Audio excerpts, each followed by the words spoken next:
All right, so here's an application of it. What I've done is I've put a 6 mil on there, and I've stuck it into this this hole I drilled on this aluminum sidebar.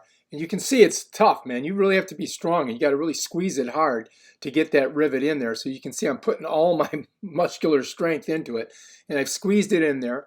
I got it in there. I got a little bit more. I'm going to squeeze it, and now I'm going to open it up, and I'm going to pull it out of there.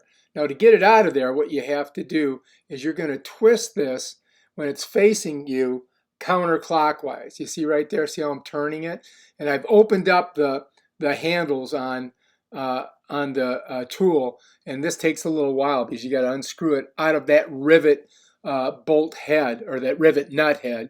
And you can see there, look, see I'm turning it counterclockwise, and you can see how it's slowly coming out.